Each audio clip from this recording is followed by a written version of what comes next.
السلام علیکم معزز ناظرین، ویلکم ٹو مائی چینل۔ تو چلتے ہیں معزز ناظرین آج کے ٹاپک کی طرف۔ جنت کا ذکر قرآن مجید اور احادیث میں بار بار آیا ہے اور اس کی وسعت، خوبصورتی اور انعامات کے بارے میں تفصیلات انسان کی تخیل سے بھی باہر ہے۔ جنت اللہ تعالیٰ کی طرف سے مومنین کے لیے ایک عظیم انعام ہے جو ان کی دنیاوی زندگی میں ایمان اور نیک اعمال کا بدلہ ہے۔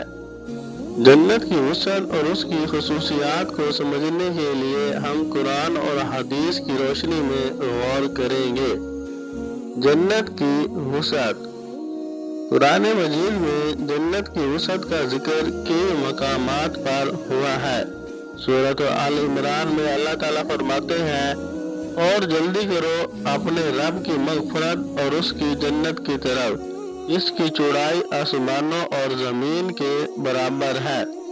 یہ آیت اس بات کی وضاحت کرتی ہے کہ جنت کی وسعت آسمانوں اور زمین کے برابر ہے۔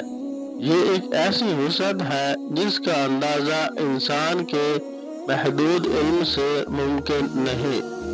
اس طرح سورۃ الحدید میں فرمایا گیا ہے، ایک جنت تیار کی گئی ہے جس کی چوڑائی آسمانوں اور زمین کے برابر ہے۔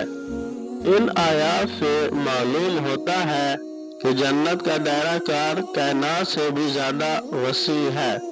یہ اس بات کا ثبوت ہے کہ اللہ تعالیٰ کی قدرت لامحدود ہے اور جنت بھی اس قدرت کا مظہر ہے۔ جنت کے درجات۔ جنت مختلف درجات پر مشتمل ہے اور ہر درجے میں اللہ تعالیٰ کے انعامات اور نعمتوں کا الگ مقام ہے۔ حضرت محمد صلی اللہ علیہ وسلم نے فرمایا، جنت میں 100 درجے ہیں جو اللہ تعالیٰ نے اپنے راستے میں جہاد کرنے والوں کے لیے تیار کیے ہیں۔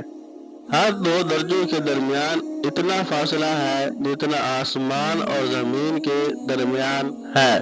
یہ حدیث واضح کرتی ہے کہ جنت نہ صرف وسیع ہے بلکہ اس کے درجات بھی بہت بلند ہیں۔ ہر درجے کی وسعت اور نعمتیں ایمان اور اعمال کے مطابق دی جاتی ہیں۔ جنت کی تعمیر اور خوبصورتی۔ جنت کی وسعت کے ساتھ ساتھ اس کی خوبصورتی اور تعمیر بھی بے مثال ہے۔ قرآن مجید میں جنت کو ایسے باغات کے طور پر بیان کیا گیا ہے جن کے نیچے نہریں بہتی ہیں۔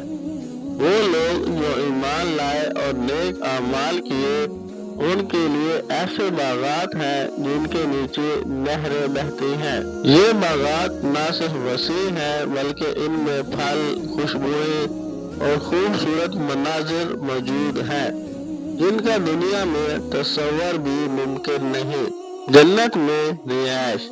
جنت میں ہر مومن کو ایک ایسا محل دیا جائے گا جو دنیاوی محلات سے کہیں زیادہ وسیع اور خوبصورت ہوگا۔ حضرت محمد صلی اللہ علیہ وسلم نے فرمایا، جنت میں ایک اینٹ سونے کی ہوگی اور دوسری چاندی کی، اور اس کا گارا مشک کا ہوگا۔ اس کی کنکریاں موتی اور یاقوت ہوں گی، اس کی مٹی زعفران کی ہوگی۔ یہ حدیث جنت کے مکانات اور رہائش کی وسعت اور خوبصورتی کو بیان کرتی ہے۔ جنت کی نعمتیں اور وسعت۔ جنت میں نہ صرف رہائش وسیع ہوگی بلکہ وہاں پر ہر وہ چیز موجود ہوگی جس کی انسان خواہش کرے گا۔ اللہ تعالیٰ فرماتے ہیں، ان کے لیے وہاں وہ سب کچھ ہوگا جو وہ چاہیں گے اور ہمارے پاس مزید بھی ہے۔ یہ آیت واضح کرتی ہے کہ جنت کی وسعت صرف جگہ تک محدود نہیں بلکہ وہاں نعمتوں اور انعامات کا بھی کوئی شمار نہیں۔ جنت کی وسعت، خوبصورتی اور انعامات انسان کے لیے ایک ترغیب ہے کہ وہ دنیا میں ایمان اور نیک اعمال کے ذریعے اللہ تعالیٰ کی رضا حاصل کرے۔ جنت کا تصور نہ صرف ایک امید ہے بلکہ یہ انسان کے لیے یہ پیغام بھی ہے کہ دنیاوی زندگی عارضی ہے اور اصل زندگی آخرت کی ہے۔ جنت کی وسعت اور نعمتیں انسان کے تصور سے بھی باہر ہے، اور یہ سب اللہ تعالیٰ کی رحمت اور فضل کا مظہر ہے۔ اللہ تعالیٰ ہم سب کو دنیا اور آخرت کی کامیابی نصیب فرمائے اور مرنے سے پہلے موت کی تیاری کرنے کی توفیق عطا فرمائے، آمین۔ تو انشاءاللہ ملتے ہیں نیکسٹ ویڈیو میں، تب تک رکھیے گا اپنا ڈھیر سارا خیال، اور مزید ایسی اچھی ویڈیو دیکھنے کے لیے میرے channel Islamic stories voice of Umar کو سبسکرائب کریں، لائک کریں، شیئر کریں، کمنٹس کریں۔ آپ سب کا بہت بہت شکریہ۔ تو ملتے ہیں نیکسٹ ویڈیو میں، تب تک رکھیے گا اپنا ڈھیر سارا خیال۔ اللہ نگہبان، اللہ حافظ۔